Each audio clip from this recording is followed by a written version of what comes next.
On July 16, 2019, Deborah Hamill, a 65-year-old grandmother, was stopped by Officer Massini from the Cashin Police Department. The reason for the stop was a broken taillight on her truck while she was driving in Cashin, Oklahoma. The subsequent exchange between them is recorded by Officer Massini's body camera. After Ms. Hamill declined to exit the vehicle, Officer Massini proceeded to remove her forcefully, resulting in her being thrown to the ground. He then made an attempt to handcuff her. However, Ms. Hamill resisted by refusing to place her hands behind her back and kicking Officer Massini. How long ago has it been like that? Probably about 6 months. Oh, okay. Well, you've had plenty of time to get it fixed. I've driven it up here a lot. Live here in town? No, my name's Hamill. I live out on Highway 74. Hamill, huh? Yeah, Hamill. Related to Hank? I'm his mother. Oh, okay. Yeah, busted taillight seems to be a pattern with the Hamills.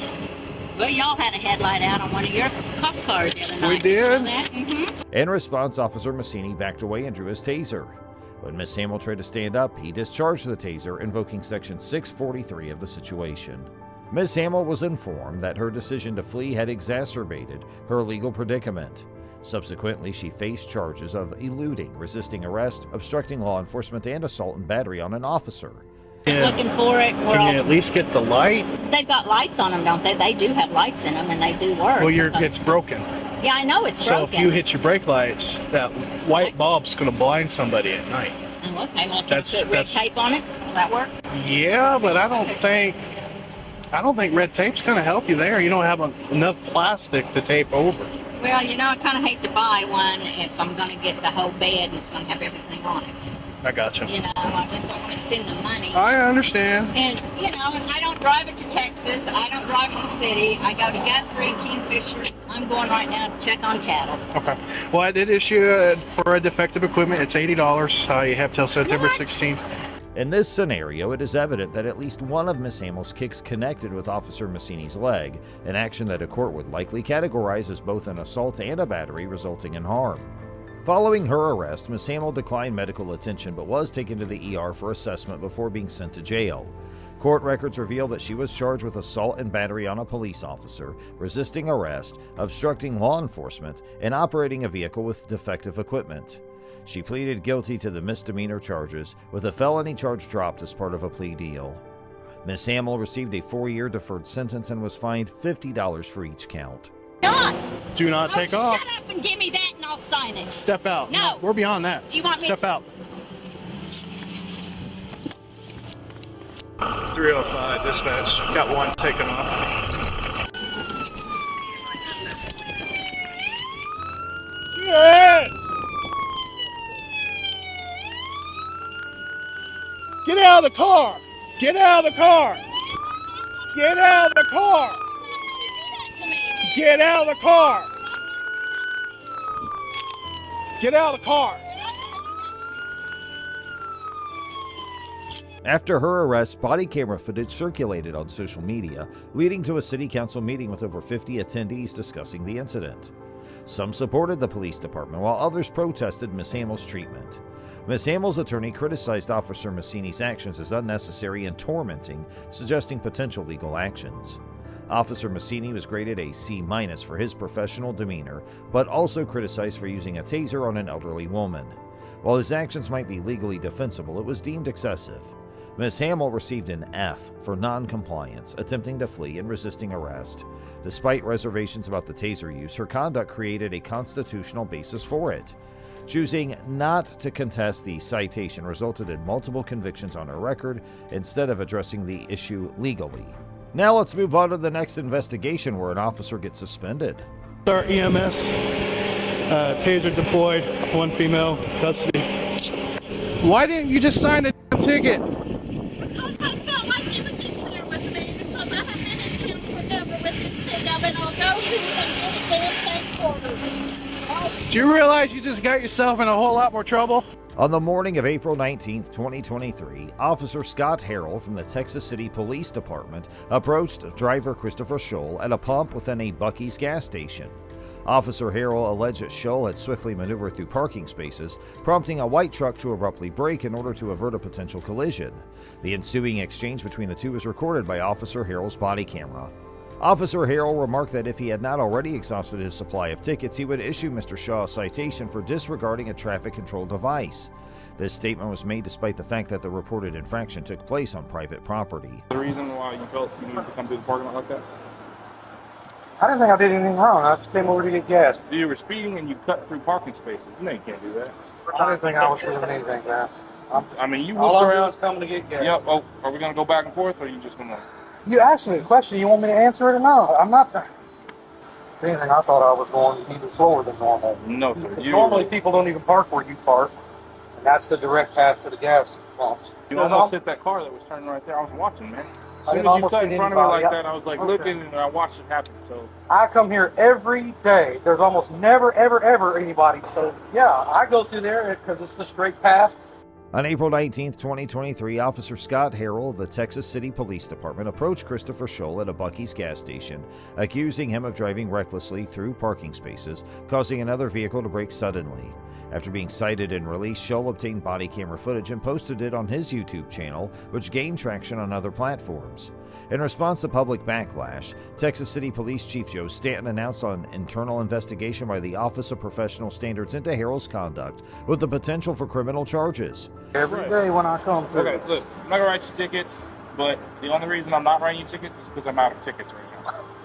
Okay, otherwise you would be receiving some tickets. For what? What did the citation? I'm just curious. Disregarding traffic control device. On private property? Yes. Okay. You still can't do that. Harrell was placed on administrative duties during the inquiry. Scholl's citation was later dismissed, and he revealed plans for civil action against the department through online campaigns. While the surveillance footage remains undisclosed, Scholl's actions were commended for complying with Harrell's orders while respectfully dissenting. So I'm not gonna write you a ticket. I hear you, man. I understand. I don't appreciate the attitude. Two, I get it. You're upset. Nobody likes cops pulling up on them. Nobody likes it. Okay, but you know you did wrong. You know you're not supposed to cut through the parking lot. And instead of being like, "Oh yeah, I messed up. Sorry, it won't happen again," you want to sit here and go back and forth with it. There's a lot better things than this to be doing for you. You're right. I was working on a You report. can be over here. There's people right now running 90 miles an hour on the thing. You want to go to jail? So You want to go to jail? You could go to jail for this. you can do what you want to do. I can't stop. I don't want to take you to jail. You know? That is definitely a waste of my time. Okay, but the attitude is not necessary. I agree. That's on your part, sir. I haven't been rude to you at all. I will get in trouble. You go file a complaint, get me in trouble, write me up. I'm not worried about that. All right, well, I'll make sure that I'm there all the time. If I see it happen again, then Okay. we'll go from there, okay? Okay. All right? I'll look that law up on private property. I don't believe you have an authority to do anything here on this parking lot like that. I could also take you to jail for Class B reckless driving because you did almost hit that car. The encounter highlighted the complex interplay between free speech rights and lawful arrests. The incident underlined concerns about retaliatory arrests and Supreme Court precedent's impact on individuals seeking justice. You can do what you want to do, Harold. I can't stop you. If you want to be this way, then that's up to you. I'm trying to be a reasonable Are you having person. a bad day, I sir? think Is there a reason why you're No, acting like I'm this? having a bad day because Have I raised my you're voice to you doing at this all? to me. I think this whole thing is ridiculous. What do you specifically do you think is ridiculous? That we're even talking about nothing happened, and here we are talking, and you're threatening to take me to jail. No, I'm And just so I advising shouldn't you be that getting it's not- upset. I don't call it a threat, sir. No, it's a an threat. That is a threat. You're threatening me under color of law now to take something on private Color of property, law which I don't believe you even have the authority to It's do. a But now dictionary you're wondering. term, sir. Okay. It comes from black law. No, it's not. It's a dictionary. Class A misdemeanor for you to threaten to arrest me over something that you know it's not really true. But that's okay. What's the penal code on that, sir? The commentary supported Scholl's decision to legally challenge Harrell's conduct and encourage him to persist in pursuing a civil lawsuit. This is a problem. How's I it a problem? I feel How's like this you're a going to problem? continue to commit these behaviors that are unsafe and put people at risk. So You now don't we're feel gonna like you have to did people anything for wrong. something that's possible they may do in the future. So now we're playing Jean-Claude Van Damme future cop, and you need to stop me from something I may do in the future. That's now your position. What is the Again. law designed to do, sir? Oh, I know you want designed to compliance. stop people from I know doing you things want that they're not voluntary supposed to be compliance. I know you want voluntary compliance. Okay, go ahead and put your hands on me. Wow. It emphasized the importance of respectful communication and lawful conduct in encounters with law enforcement. On February 4th, 2020, Officer Kevin Munger, employed with the Jacksonville Sheriff's Office, was on duty as an off-duty security guard at a Publix grocery store located in Jacksonville, Florida. During his shift, Tawanda Crowell, a local mother, purchased several items from the store. Subsequently, she left the store area only to re-enter briefly before ultimately exiting the store.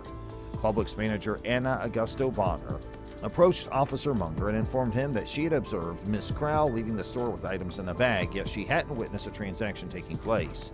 Responding to this information, Officer Munger approached Miss Crowell, who was by then seated inside her vehicle with her 12-year-old daughter and 2 nieces seated in the back. That's what it's You gonna ain't come seen to. me sell nothing. Then show me your receipt. I will not. If you took it without paying for it, I don't steal. I don't steal. Then all I they do not want to do is I don't not have you steal. here. I don't steal. Okay, then show me your receipt. I won't do that. Why? I won't do that because, Do you realize you can go to jail for that? I realize if I stole it, but I don't steal. You're not cooperating. I'm not cooperating because you ain't got no probable cause because they said something. Go watch the camera first. Ma'am. I'll walk back in there with you and go watch the camera. No, I'm upset because I see this every day. I don't have access to the camera. Officer Munger proceeded to request that Ms. Crowell provide him with her identification and the receipt for a Publix purchase. Despite his repeated requests, Ms. Crowell declined to comply with his demands. In response, Officer Munger informed her that she would be taken into custody. Officer Munger's decision to arrest Ms. Crowell was likely founded on probable cause, given the information provided by Ms. Augusto Bonner's accusation. Moreover, there is a strong likelihood that a court would recognize Officer Munger's actions as having reasonable suspicion to detain and request identification from Ms. Crowell. However, it's crucial to highlight that Ms. Crowell would not be under a legal obligation to present a receipt or any form of identification. This is a key consideration in the scenario, emphasizing an individual's rights within such circumstances. No, everybody ain't. Well, most of them are. They is. We can profile anybody. I see y'all up here every day bothering people. I don't bother because they say anybody. that. Whoever. Can you just show all me the your officers- receipt? No, I'm not gonna do that because that makes absolutely no sense at all. I'm not gonna. Can do I that. see your receipt? If they sent you out here, that means they saw me steal. They didn't see you go through a Okay, register then, so and pay. why not do that? Protocol is Step out of the car. to go look on the camera. Step out of the car. Step out of the car I'm and not come with me. stepping out no car. Then you're gonna go to jail. Officer Munger resorted to deploying his taser against Ms. Crowell, causing her to fall to the ground and subsequently restrained her with handcuffs. According to the Jacksonville Sheriff's Office Order 551, which outlines the department's guidelines for response to resistance, it stipulates that officers are authorized to use force at a level that is both reasonable and essential for making an arrest or safeguarding themselves or others from potential physical harm, resistance, or life-threatening situations. Lieutenant. Come on. No. You're going to go to jail. No, I'm not. You're no, going to go to jail. No, I'm yes, not. you are. No, I'm not. Give me your receipt. I'm not giving you my receipt. Come on. No, I'm You're going not. to jail. No, I'm not. You're going to jail. No, I'm not. You're going no, to jail. I'm not. No, I'm not. You are going to jail. No, I'm not. I'll tell you what I'll do. No, I'm not. You're going to jail. No, I'm not. Call your mama. Nevertheless, while certain actions by Ms. Crowell upon exiting the vehicle could be interpreted as potentially evasive, the body camera footage notably reveals that when Officer Munger deployed his taser, Ms. Crowell had been standing at a reasonable distance from him, with her hands positioned by her sides for a significant duration. This stance cannot be reasonably classified as active physical resistance. Furthermore, this situation would not have warranted a reasonable officer to believe that Ms. Crowell posed a threat of physical harm or intended to strike him. Turn around right now. What am I for? Turn around right now for not cooperating. Cooperating. Turn around. I didn't steal. Tasing you right now. I didn't steal nothing. It is. Officer Munger consistently informs Ms. Crowell that she'll be taken into custody due to her refusal to present her identification and receipt. However, he fails to specify the exact offense for which she would be arrested. Given her protections under the 4th and 5th Amendments in this situation, it's important to note that although Ms. Crowell displayed uncooperative behavior, she was not under any legal obligation to furnish Officer Munger with her receipt or identification. Consequently, it's probable that a court would determine that her actions could not result in an obstruction conviction. Ms. Crowell was held in a police vehicle and offered assistance by Jacksonville Fire Rescue EMS to remove taser darts.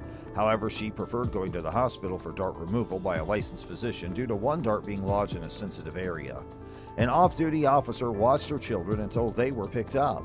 Officer Munger discovered her receipt in her vehicle after her arrest, as shown in camera footage. After a 6-hour wait, she was taken to the hospital for dart removal and then to jail. She was initially charged with resisting arrest without violence, but the charge was dropped by the state attorney's office. An internal investigation by the Jacksonville Sheriff's Office into Officer Munger's conduct took place after a complaint, though the officer was cleared based on body-worn camera evidence. Officer Munger has faced 25 citizen complaints since 2004, with most not resulting in sustained findings. The sheriff's office purges officer discipline records after 5 years. Ms. Krell filed a lawsuit against Publix in June 2020, which was dismissed with prejudice in December 2021 after an undisclosed settlement. Overall, Officer Munger's actions and Ms. Krell's case involve various legal and investigative proceedings. Police officers sure are law enforcement officials who are tasked with maintaining public order, protecting individuals and property, and preventing and investigating crime. However, there have been instances where police officers have abused their power, used excessive force, and violated people's rights, particularly those from marginalized communities. Somebody help me. These actions can lead to distrust and fear of law enforcement, exacerbating already strained relationships between the police and the communities they serve. But can they exploit such power? What are the legal penalties if they do so? And if the police abuse his here power, would they be treated differently? Stick around as we take a closer look at two of the most brutal cases that could make us think of cops as judicial pillars twice. Our first case kicks off with Sergeant Mario Cardona versus Daniel Garza. Daniel Garza was helpless after being thrown and pinned to the ground. Officer Mario Cardona, who Garza had known for years, was on the verge of breaking his wrist. Garza recalled, "I was trying to be a man and trying to hold in the pain, but man, that wrist lock hurts." He's just bending it and bending it. But what compelled Cardona to go so far? It turns out that his actions were motivated by rage toward Garza, whom he accuses of attempting to kidnap his stepdaughter. Are cops bestowed such authority? It seems that the two men had quite the history, with Garza having previously dated Cardona's stepdaughter, Naomi Villanueva. The relationship had hit rock bottom, with Villanueva moving out of her parents' house to live with a friend. In May 2015, Garza allegedly took Villanueva without her consent from her friend's house and brought her to her parents' house in Whittier, where Cardona lived across the street. Cardona saw Garza doing pilots in his yard and ordered him to come down to the street. As soon as Garza came down, Cardona began his assault. According to Garza, he was not the aggressor, and a neighbor who witnessed the incident testified in Garza's favor. The sheriff deputies who arrived at the scene noticed redness on Garza's face, bruises and abrasions to his knees, and redness on his wrists. Garza filed a complaint against Cardona, which led to a federal lawsuit against Cardona, Chief Beck, and the city of Los Angeles. Garza alleged false arrest, unreasonable search and seizure, excessive force, assault and battery, negligence, and intentional infliction of emotional distress. A video of the incident filmed by one of Garza's neighbors was also presented at the trial. They had made up a story of what had happened to make him look like a hero and me look like a criminal, says Daniel Garza. The U.S. District Judge Stephen V. Wilson presided over the hearing where the former deputy city attorney, Michael Amarian, spoke in defense of the city. The jury found Cardona to be acting with malice as an off-duty officer, and on June 26, 2017, they ordered him to pay Garza $210,000 in damages. On top of that, the court added another $664,000 in attorney's fees and $26,000 for post-trial costs. The city of Law refused to take responsibility for Cardona's actions and even refused to indemnify the officer, forcing him to pay for the charges out of his pocket. Jim DeSimone, Garza's attorney, claims, "This is the problem with the left. This is why people are out on the street." The case is a clear example of police officers using excessive force against individuals and getting away with it. In this case, however, Garza was able to stand up to the authorities who violated his rights, and he was able to win his lawsuit against Cardona. The jury's decision to find Cardona guilty of acting with malice sends a strong message that law enforcement officers cannot get away with using excessive force against citizens. It is worth noting that this case also highlights the importance of civilians being aware of their rights and standing up to law enforcement officers when they feel their rights have been violated. Garza's decision to file a complaint and a lawsuit against Cardona shows that individuals can take action against police brutality and excessive force. As more and more people become aware of their rights and are willing to take action, law enforcement officers will be held accountable for their actions, and if you sue a cop in LAA for excessive force, you are in for a wild ride. However, Garza's decision to stand up to Cardona and the authorities who violated his rights resulted in a victory for him, sending a strong message that law enforcement officers cannot get away with using excessive force against citizens. The case of Harold Hill is just a perfect example of how our justice system can go wrong. From a gruesome rape and murder to a wrongful conviction, this case definitely ticks all the boxes. So, what underwent? First off, we have the detectives who were assigned to the case, Kenneth Bordeaux and John Halloran, the so-called beacons of justice. They were the ones who got the confession out of Peter Williams, who was later found to be in jail at the time of the crime.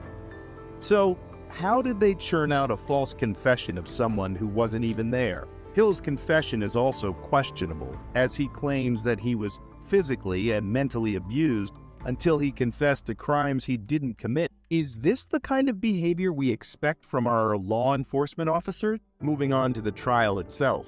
Hill was only 16 years old when the crime was committed, but was tried as an adult at the age of 31. This is an interesting move from the prosecution, considering that neither of the defendants had a criminal record prior to the incident. The jury found Hill and Young guilty of murder, and they were sentenced to life without parole. But 13 long years later, DNA tests revealed that the hair found at the crime scene and the cellular materials under Kathy Morgan's fingernails didn't match either of the defendants. Think of the agony Hill went through for something he didn't do. What made Hill hold on to his life is still astonishing. Despite this evidence, the prosecutors disputed the findings, suggesting that the hairs were unrelated to the crime and that the cellular material could have come from sweat or drool left over by the recovery team. It's shocking that the prosecutors were so stubborn, even in the face of such clear evidence. Harold and Young were eventually released from prison, but tragedy struck when Young was killed in a hit and run incident. Hill, however, filed a complaint against the city of Chicago, the police, and the two detectives involved in the case, accusing them of forcing a confession and violating his civil rights. The case was settled for $1.25 million, with Hill receiving $500,000, and the rest going to attorney's fees. It's surprising that the detectives were only asked to pay a measly $7,500 each for their part in this whole debacle. Do you think that is bad? Wait till you hear this. It's also worth noting that Hill was later convicted again for an unrelated armed robbery charge and is currently serving 27 years in prison. But despite this, it's clear that the justice system failed Harold Hill in the past. This case highlights the importance of reforming our justice system to ensure that wrongful convictions don't occur, and that those who abuse their power are held accountable. The case of Harold Hill is a tragedy of errors, starting from the investigation to the trial and subsequent conviction. Being wrongfully imprisoned for 13 years, Hill was not awarded a chance to conform to life outside because he was turned into a criminal by the system. The system absolutely messed the hell out of him, and the cops only paid $7,500 each. When cops do what they did, they need to be locked away for at least as long as the victims they put in jail. What do you think of these cases? Which do you think is most unfair? Sound off in the comments below and make sure to let us know if we missed out on anything. While you are at it, make sure to hit that subscribe and leave a like to never miss an update from us